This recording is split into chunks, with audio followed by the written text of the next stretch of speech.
Today, we're talking about a super important topic. It's navigating your mental health and stress during the holiday season.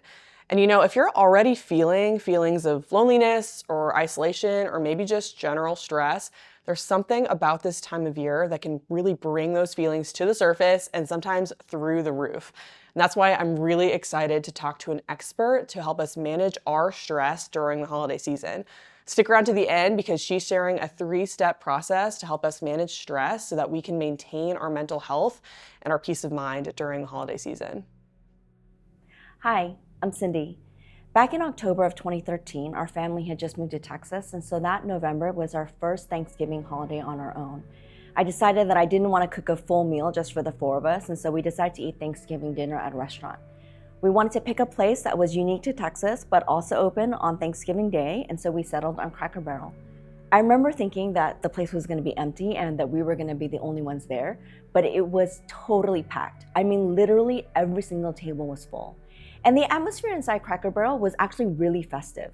I remember there was a lady there that was wearing a turkey felt hat, and it looked like this.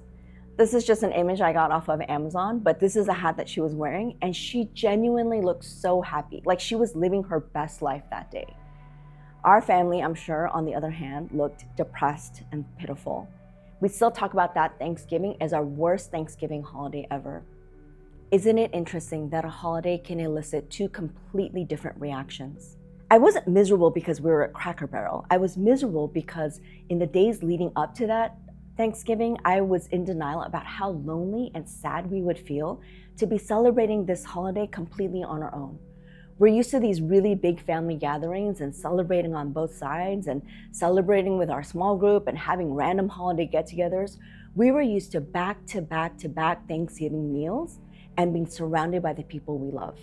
But we went from that to being in a new state completely by ourselves. And I kept telling myself, this is fine, I'm gonna be fine. We're probably gonna like it better because we won't be so busy during the holiday season. And then there we were at Cracker Barrel on Thanksgiving Day, surrounded by people, but feeling so lonely and depressed. Maybe as we approach this holiday season, you're like me and you can relate to my experience. Maybe you know that there's something that feels off about these coming months. Or maybe you're not like me. Maybe you're not in denial and you know these upcoming months are going to be stressful or difficult or disappointing. What do we do with all these uncomfortable feelings? I think our biggest problems stem from how we deal with our emotions, especially our tough ones. What if we could figure out exactly what was causing us to act the way that we do? What if instead of avoiding conflict, we could express our needs and our feelings without being mean or rude? Or when we're upset, what if we didn't turn to food or alcohol and found other healthier ways to manage our feelings? What if instead of people-pleasing, we could honor and recognize our needs and set healthier boundaries without feeling guilty? Imagine the possibilities: stronger relationships, better physical and mental health, a life that feels more meaningful and fulfilling. I'm going to share a 3-step process that will help you navigate the tough emotions, whether it's during the holidays or just dealing with hard emotions in general. These are the 3 steps. 1, acknowledge our emotions. 2, accept ourselves with compassion. 3, act on what we can control. Let's start with step 1, acknowledging our emotions. It's a natural response to want to avoid things that are painful or dangerous. We're wired this way, and this is our brain's way of keeping us alive, to keep us away from danger or painful things. We all do this. We all want to avoid the difficult things. But there's a saying in counseling that whatever you resist persists. And this means that the more that we try to ignore or push away our feelings, the stronger they get. It's like trying to hold a balloon underwater. The harder you push down on it, the more it wants to pop back up. Or it's like if you try to suppress your anger, and it's like putting in a pressure cooker. Eventually that lid might blow and you might end up saying something that's really mean or doing something that you regret. Or if you're trying to push away your sadness, it can feel like you're trying to hold back a flood, and eventually those feelings can just become overwhelming and you might find yourself feeling really depressed. So instead of ignoring or suppressing our emotions, we want to acknowledge them. Name it to tame it is a concept popularized by Dr. Daniel Siegel, a renowned psychiatrist and author. This technique suggests that if we name and label our emotions, it helps us to better manage them and reduces their intensity. This is how it works. 1, notice your emotion. Pay attention to what you're feeling. Is it fear or anger or sadness or something else? 2, name your emotion. Put a word or phrase to what you're feeling. For example, I'm feeling frustrated. 3, observe the emotion. Where in your body are you feeling it? Is it a tightening in your chest or a churning in your stomach? 4, accept your emotion. Acknowledge that it's there without judging it or trying to suppress it. This can feel kind of silly, like, oh, you want me to say that I'm sad? Naming that sounds kind of insignificant, but here's the science behind why it works. First, it can calm the amygdala. Labeling our emotions can activate the prefrontal cortex, which is responsible for rational thought and decision making. This can help calm the amygdala, which is the part of the brain that processes emotions. Secondly, it increases self-awareness. By naming our emotions, we become more aware of our internal state, which helps us to better manage our feelings. Lastly, it reduces stress and anxiety. Acknowledging our emotions can help reduce stress and anxiety because it creates more space in the brain to process instead of just react. So this is the first step. Don't bottle up your feelings. Tell yourself exactly what you're feeling. I'm feeling anxious right now, or I'm feeling a little lonely. You'll find that as you do this, your emotions feel more manageable and less out of control. The next step is to accept yourself with compassion. For some of us, the problem isn't identifying what we're feeling. The issue is how we respond to those emotions. Last year, I was studying for my board exam and I was feeling anxious about it. And honestly, sometimes I would cope in unhealthy ways, and so I would scroll social media. So then I would catch myself doing this and then be really judgmental and critical. And then I would tell myself, you're so lazy. All of your classmates are studying for this exam and you're wasting time on TikTok. Or sometimes I would study and then I would get some practice test questions wrong. And then I would tell myself, you're never gonna learn this material. You're gonna be the only one out of your cohort who doesn't pass the exam. These conversations I had with myself were so mean. And it's not like they were even helpful. They didn't help motivate me more. They didn't help me retain the material better. We're often so much meaner to ourselves than we are to other people. I knew my internal dialogue wasn't helpful, and I was an intern at the time, so I talked to my supervisor about it. And he just reassured me, and he said, yeah, studying for this exam is nerve-wracking and stressful. It's totally normal to feel anxious and worried, and that's okay, and you're okay. When we're hard on ourselves for feeling our emotions, it's like we're teaching our brain that our feelings are wrong or that we're a bad person for feeling them. So then the next time we feel bad, we'll also feel guilty and ashamed. It's like stacking negative emotions on top of each other, and that can get really overwhelming. Instead of being critical, try to accept your emotions.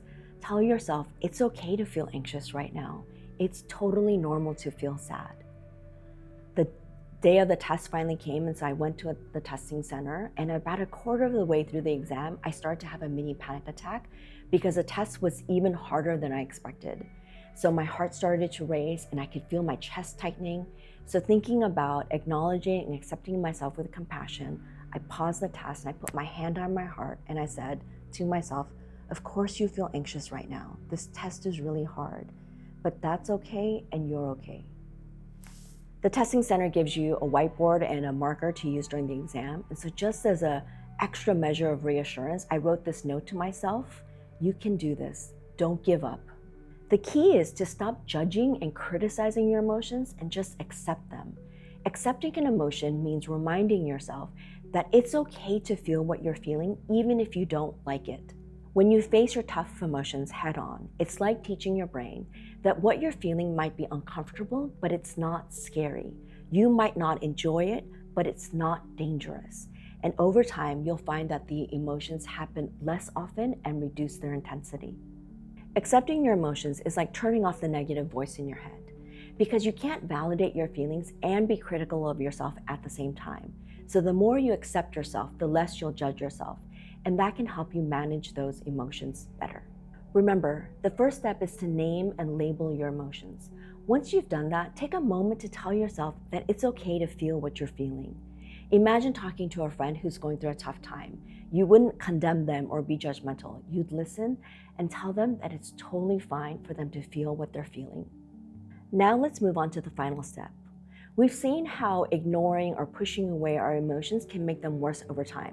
So to combat this, we've discussed the importance of acknowledging and being aware of our emotions. But it's crucial to remember that being aware of our emotions doesn't mean that we have to dwell on them. Just think about my example of taking the board exam. I was feeling anxious and a little panicky, but I didn't have time to stop and think about my childhood narratives or experiences that got me to that point. There was no time to consider why I struggle with self-doubt or imposter syndrome or think about my origin story. I had to acknowledge and accept my emotions with compassion, but I also had to move on with my life and focus on the exam. Or think about it a different way. Sometimes a thought just pops into our head. I'm gonna see that weird cousin at Thanksgiving dinner. We can't control it, and we don't choose to have that thought, it just appears. But whether or not we continue to think about it is completely within our control. If I start thinking about whether or not that cousin is gonna bring up politics or ask me a personal question that I'm not comfortable discussing, and then I think, okay, well then I'll say this, and this is, I'll feel uncomfortable, and then they'll say that, and then my sister will get triggered, and then my dad will jump in, and then we'll all argue, and then Thanksgiving dinner is gonna be ruined. If we're used to letting our thoughts and emotions control us, then we can probably get to that place of imagining that conflict in a split second because our brain always does what's comfortable and familiar, and it's used to creating these scenarios. So then we spend all this time and energy worrying about a future incident, and this is fortune telling.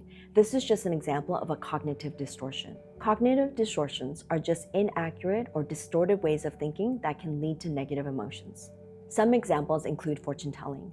This is predicting a future outcome without a lot of evidence. This can lead to anxiety and worry. Another example is mind reading. That's assuming that you know what others are thinking, often negatively. Should statements, constantly telling yourself what you should or ought to do. This can lead to guilt and shame. Or catastrophic thinking. This is focusing on the worst case scenario and completely ignoring the possibility of positive outcomes. We can't control if a thought pops into our head, but we can choose if we're going to continue to think about it. Negative thoughts and emotions can be loud, but we don't have to let them be the boss. And just because we think or feel something doesn't make it true. We don't have to avoid our emotions. We can just notice them and say, okay, I'm feeling this right now, and then think about if action is required. We're open to the message that our emotions are giving us, and then we evaluate if it's a real concern or not. Anxiety can be telling us that our life is too chaotic and that we need to stop checking our emails at night or prioritize quality sleep. Or anger could be telling us that we feel like our values are being violated and we need to have healthier boundaries. Or worry can be telling us that we've spent too much time fortune telling or mind reading and we need to shift our focus and energy onto something else.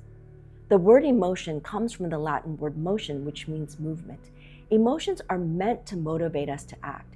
They have a purpose, but when we don't manage them well, they can feel overwhelming and they can take control over our lives. The key is to change our relationship with our emotions, not try to suppress them. We can use them to help inform us, but not control us. So how do we know if we need to take action? First, let's think about if we're focusing on things that we can control or that we can't control. When we're focusing on things outside of our control, we're basically playing God. And when we're focusing on things that we can control, like our actions and our behaviors, we're just being ourselves. So let's stop trying to play God and just enjoy the freedom of being ourselves. You probably know the serenity prayer. God, grant me the serenity to accept the things I cannot change, the courage to change the things I can, and the wisdom to know the difference. But here's a twist on it.